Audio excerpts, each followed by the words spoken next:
Ang pagkain namin ngayon, let's eat! Manto at noodles na may sabaw dahil sobrang lamig. O ayan, kakain na tayo. Ayusin niya! Kain tayo guys! Ang sarap ng pagkain.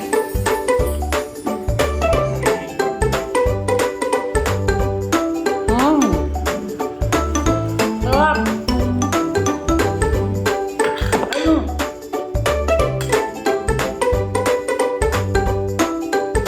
Uy!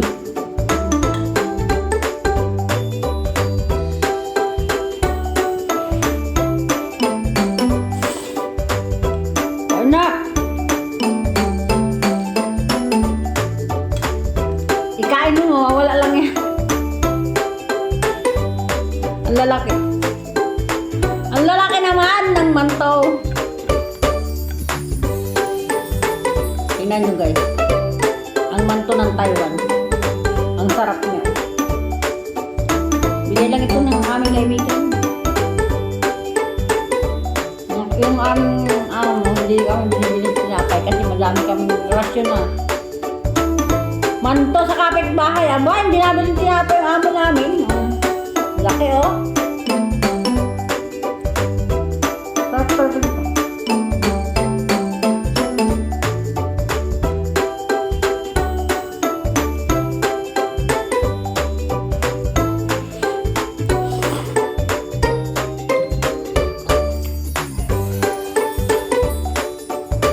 Kumain ka na iba, lalamig na lang ka rin.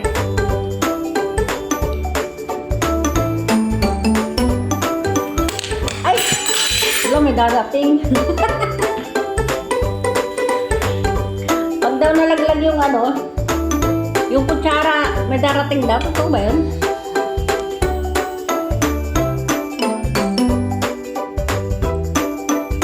Eh, ba't nagdilim naman? Nagdilim.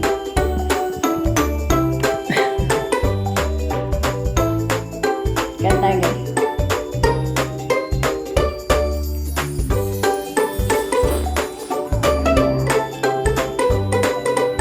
Nalimutan ko ang kape.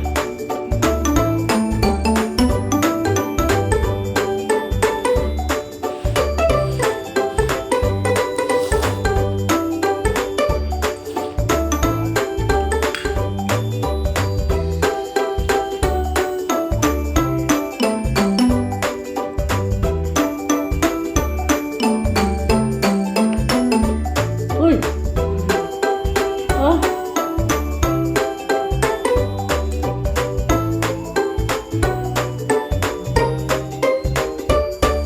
Huwag ka mapatugtog! Naka-video.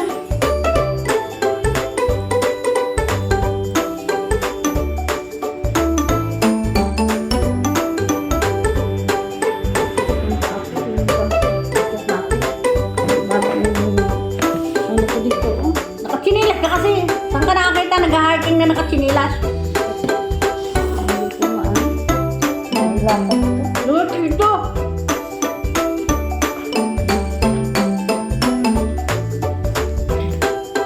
Pag nag-hiking ka, dapat nakasapatos ka.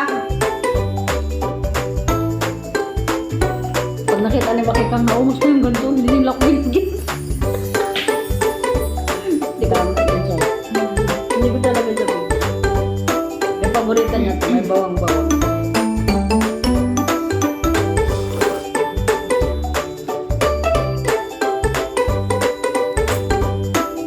Galing lahat ito sa kaibigan, pati itong noodles na ito oh. Galing ito sa kanya.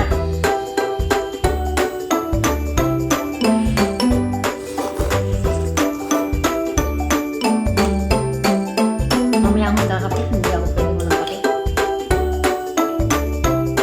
Masarap lang ito, malasa ito. Ito na, may sibuyas. Kain tayo guys, ang sarap ng almusal ko.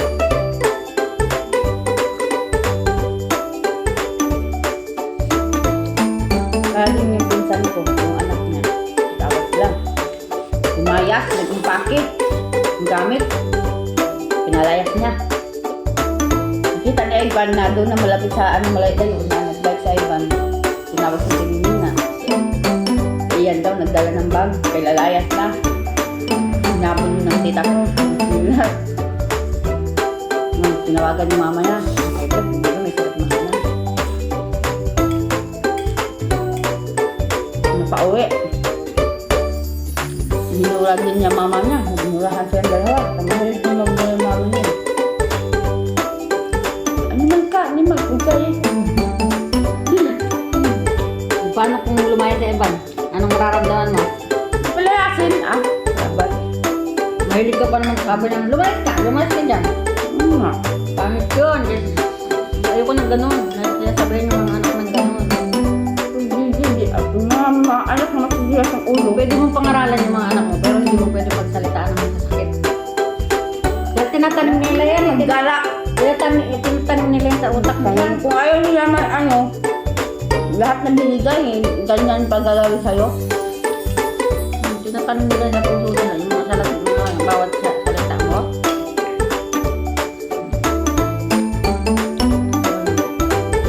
Yun ang mga anak ko sa mga boy. Hindi ko nakasalitan dahil kami kunti na ano. Wala, hindi naman mali. Ito sila sinasalita nung alam kong makakasakit ng damdamin nila. Papalo ang bata ko, yung mga bata ngayon, gabi na ang galing, hindi naman ikumpara. Bakit kami? Bakit bugbog naman kami, halos babalik lang yung paa namin. Hindi na ako nanakit. Hindi talaga ako nanakit kanila. Bakit kami? Halos na mamatay na kami kang bugbog kahit kunting kasalanan. Bakit matay tinukman? Mabait pa rin naman kami. Bakit may gagaya yung ginawa sa iyo ng magulang mo? Kaya nga, iba na yung mga bata ngayon. Yung naranasan mo nung araw, may ipaparamdam mo sa anak mo. Nasa ano talaga yun? Pag-disiplina ngayon kasi kunting kurot lang ng teacher, kunting ano lang, sumbong ka agad. Ang teacher dahil patanggal. Mga UI kami nga noon. Diyos ko, binabilad. Totoo naman talaga, binibilad kami pag ano, sobrang pasaway, pag maliit kami, pumping. Ngayon, kunting kurot lang ng teacher, pagkalitan ng teacher, magulang, mga tala na. Anak ko, kinaapi na yung anak ko. Diyos ko kami, binabato pa ng eraser. Ng teacher ay, Diyos ko. Hindi kaya din madali maging teacher. Iisa lang ang teacher, tapos sa estudyante ang dami. Tapos ang iingay.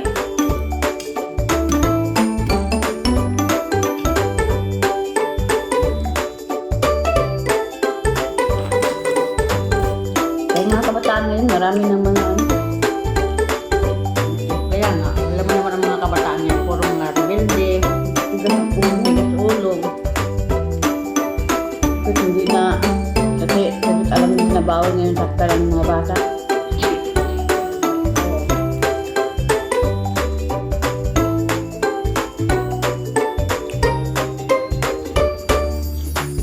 Nilagyan pa itong mushroom, nilagyan ko pa ito ng ano.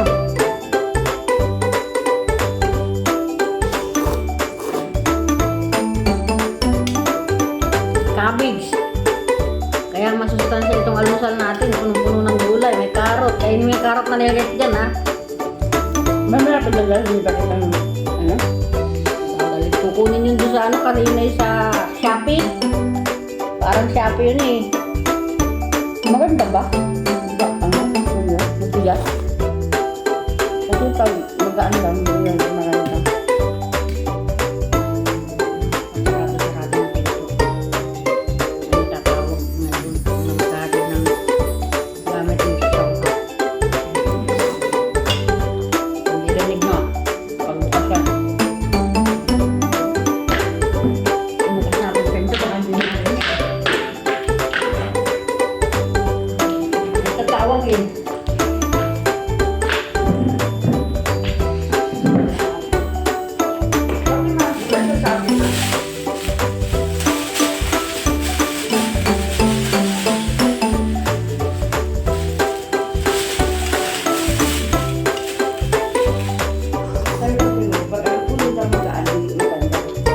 Naglutuan ng ganyan. Pero pag ang puno na mabigat, yun.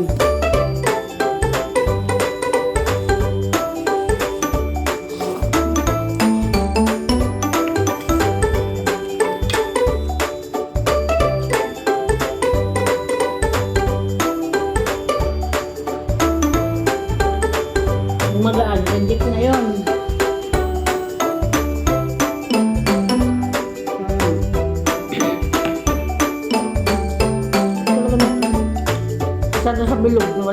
maalat. Malasap. Kaya nga, sobrang walang lasa yung bulo. Kain tayo, guys! Ang sarap na almusal ko talaga.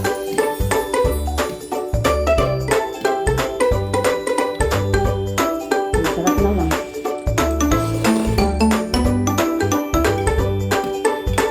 Sarap naman talaga. Masarap na lang. Huwag ka magsinungaling, te. Oh, bakit masarap na to sa para sa akin, ha? Hindi ako nagsisinungaling, ha?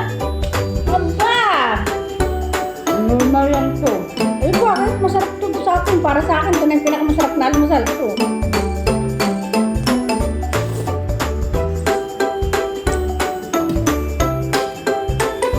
Yung iba nga dyan eh, kapiranggot na tinapay, pinaghahatian. Ngayon alam mo, pandesal, magkano?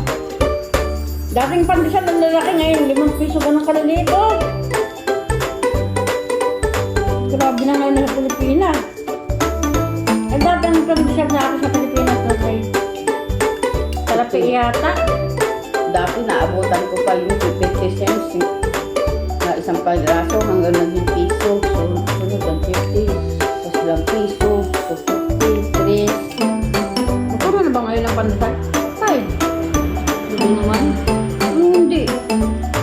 Dos yata. Diyos. Malala 5 ah. Kasi pag nabili nung nasa Pilipinas ako, pag nabili ng 100 na pandesal, sobrang dami. Maliliit yun. Parang pag isang galon mo lang, parang hangin lang. Yung sa amin 5 pesos, medyo malaki-laki.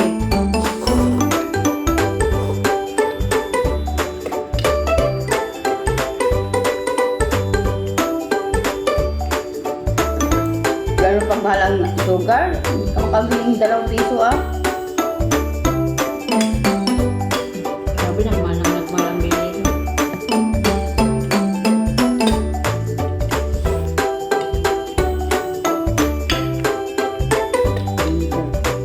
Para sa masok kang basahin daw. Sige, pahal ka dyan. Lalo mo na high blood. Ang bunga nga mo, diba na? Bakit ang nabakon? Tapos ang lakas, nito buong tawin, bunga nga. Pag nagsasalit, Pag galit ka, alam mo, pag galit ka, gano'n? Siyempre, pag galit ka, ma-high blood ka na. Hindi mo ka mapigilan. Alam, may galit lang tao na pakit-cute pa na. Hindi ka nag-aaral. Gano'n? hindi, yung bulim ba? Ano tulad galit ka? May galit ka bang willing ng pahina? Buang. Yung bulim ba laging naka-high volume? Siyempre, galit ka na eh. Tingnan mo, pag galit ka ang isang tao, di ba, parang gusto mo, lahat ng boses mo, parang, ano mo, sa galit mo ba, parang gusto mo kasi naman magtigok ka dyan, nagtaka ka na, ano na, kay Balin, hindi na. Kaya hindi ba ilabas-albas ang galit na, nakaano na. Hindi naman pwede ganun. Siyempre, pag galit ang tao, duelo mo talaga yung boses. Bye everyone! Tapos na yung video.